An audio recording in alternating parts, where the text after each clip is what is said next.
Hey y'all, this is Alex. Today I want to talk a little bit about a project I've been working on. As you can see, I'm not using a normal microphone here. This is a converted telephone. Specifically, this is the earpiece of an old landline, and the element, the piece that makes the sound go through the amplifier, is also the earpiece, is also from the earpiece of that microphone.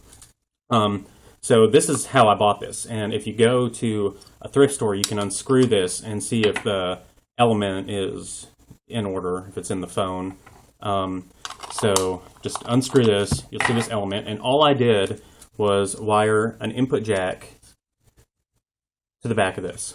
So this wire was original to the phone. All I did was solder it to this input jack, and I'd never soldered before. My girlfriend's dad taught me how to do this in about 5 minutes, and this took me about 5 minutes to do. Drilled this hole, I dremeled this off. Eventually I'm going to cut it down to about here, give it a bullet shape, and I'm going to take part of this plastic and do an inlay over there so it looks seamless from a distance at least. I did a lot of research on this before I started because I'm brand new to any sort of electronics work. A couple of things that I thought I'd pass on. One, every schematic I've seen involves putting a volume pot, a potentiometer on here, which involves, I guess, 6 more points you have to solder. You do 3 wires to the potentiometer and maybe 5. 2 wires there, 2 wires off, plus a ground wire. But I decided to bypass the potentiometer. I've never used a microphone with a built-in volume control. I thought, why start now? And I wanted to reduce the number of variables, given that this is my first project. So no, you don't have to put the volume pot on there. I haven't had any feedback issues. I haven't been shocked yet. Of course, I've got that little ground, I guess, across there that might be helping me out. I'm not sure. But that hasn't been an issue. Second, you can, and I do know this, former Bell telephone engineer answered my question on the message board about this, so I trust the source. Either one of these wires can be soldered to either one of those wires on the input jack, and you'll get a sound.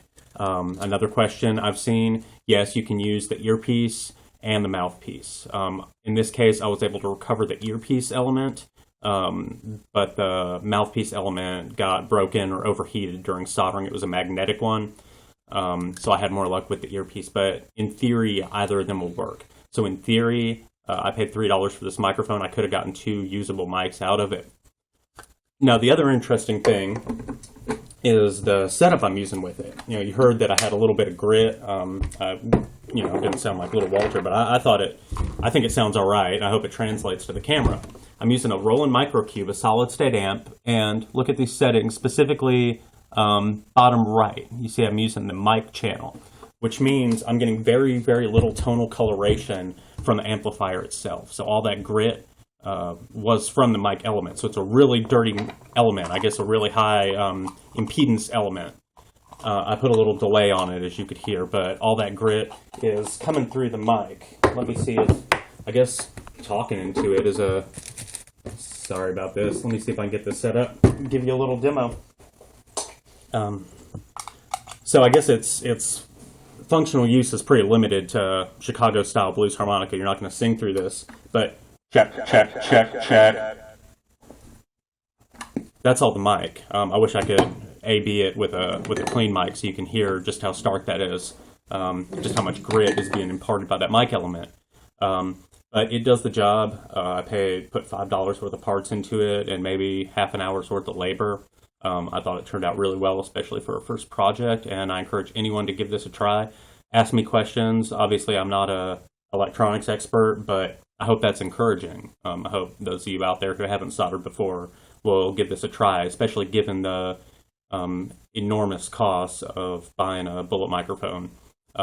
This is a viable alternative, I think, and I encourage you to try it. All right, see you next time. Thanks.